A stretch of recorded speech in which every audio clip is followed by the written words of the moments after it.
Now, as we hone in on the state, the health of our planet and our environment, it's time to take you back into the wild.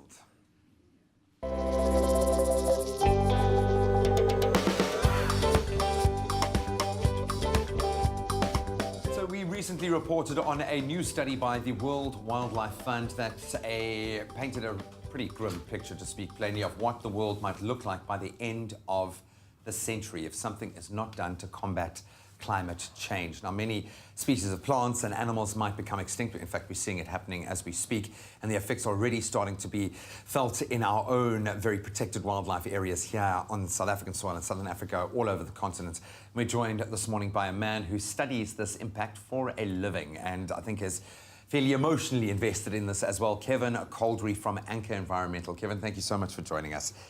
It's always a scary thing when I'm starting to talk about all these dark truths of where the environment is at the moment, and my guest is going, yep, no, extinction is there, yep, the world is changing. Yeah. When I talk about protected areas, is there such a thing as a truly protected area anymore? What are we talking about when we define something as a protected area? Okay, so to get a little technical, a protected area is a clearly defined geographical space, which is managed for the long-term conservation of nature as well as cultural heritage. So that a perfect world is what you're saying. It's in a perfect world. What are we protecting these areas from? Is it environmental damage? Is it natural factors? Is it human? Well, see, our protected areas are conserving our biodiversity from human interference. That is essentially what they're established for. But the human interference components are quite broad in the sense that it can be habitat loss, there's alien species, disease, changes to freshwater flows, as well as resource use. And then climate change is that pressure on top of all of these that has the potential to just exacerbate many of these issues. And it's such murky water, excuse the pun, when we talk about climate change, because it's difficult to know where the battle needs to be waged. It's become a very political thing in a number of countries globally. What effects have you noticed? And I'm sure it's quite a complex issue, but what's leapt out off the page for you when it comes to climate change? Yeah, so my focus for the past year or so has been on developing a method to assess the vulnerability of protected areas to climate change. And so my focus has really been on understanding the potential impacts of climate change on our protected areas. And when we think of that, we must remember that it's not only the impact on our biodiversity, like the species and ecosystems within protected areas, but it's also the more socio-economic aspects, that affect the functioning of protected areas, such as tourism. There's climate impacts on tourism. It can reduce the number of tourist arrivals when it becomes too uncomfortable to visit these parks in summer season. There's relations with neighboring communities as they feel the pressure of climate change and some of the extreme events. The neighboring communities are forced to rely more on parks for natural resources. And then there's also the risk to the infrastructure within the protected areas as well, through flooding and so on.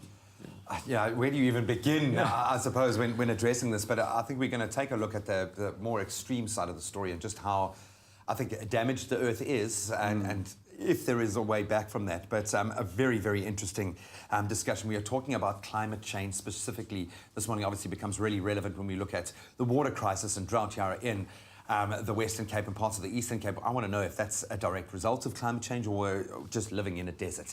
But stay tuned. Very, very interesting discussion. It's my feel-good breakfast show. Welcome back. You're live with Expresso. Thank you so much for joining us for the second and final hour of the show. Let's head back into the wild.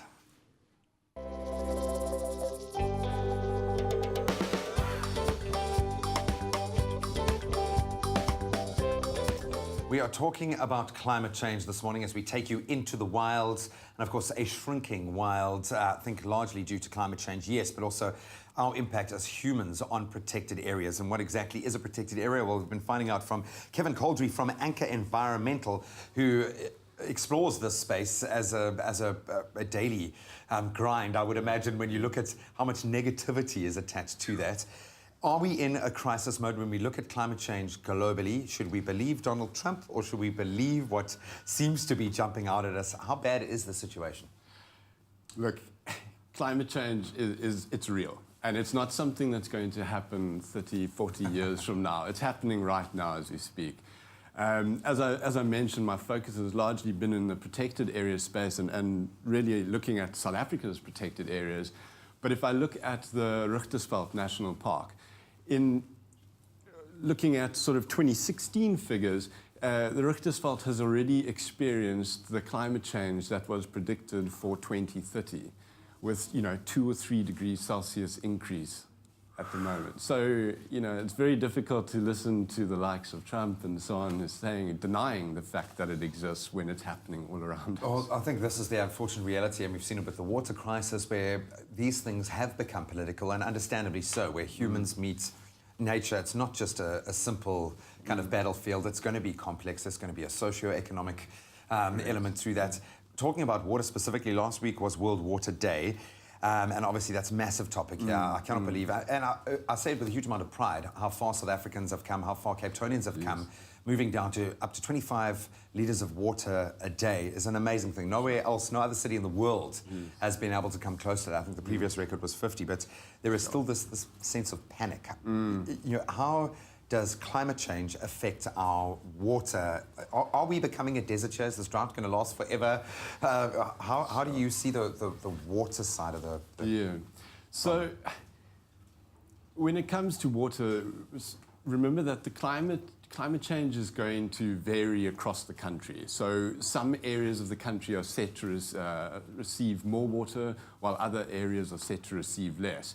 So it's difficult to say specifically that from a country perspective, this is what's going to happen. But generally speaking, we can say that the more western regions of the country are likely to experience a drier climate, while the eastern side and some of the northern parts are actually expected to experience slightly wetter climate. But the one thing we can say with some certainty is that the rainfall is going to become more variable across the country. And this often leads to extreme climatic events like flooding and droughts, which is something that we can expect to happen more often. And of course, with the soil, what's happened to that land after droughts, and then the flooding becomes that much more extreme. Well, you handled that like a politician, by the way. That was a very good answer there. Is enough being done? Is something being done on a global scale to protect biodiversity? Because we are part of a global village, surely.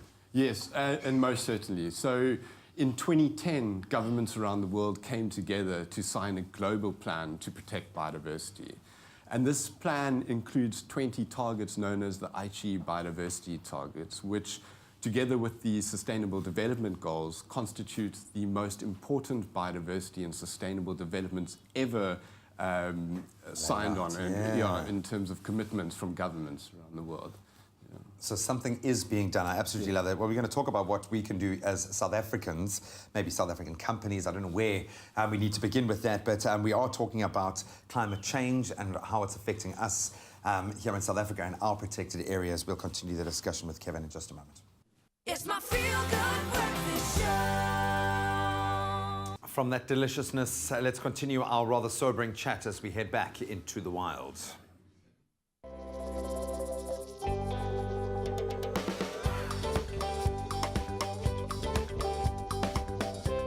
Welcome back. As we head back into the wild, we often take a look at our wildlife concerns from the source of a wildlife, maybe conservationist, but we're taking a slightly different stance this morning. And yes, he is a conservationist. It's very much a part of his DNA, but he comes in the form of being an environmental economist. We've been chatting to Kevin Coldrey, who works for Anchor Environmental, and really interesting, because I think you are being forced to do studies in areas where it would not only just impact the environment, but impact the socio-economic side and communities. Really, really interesting space at the moment.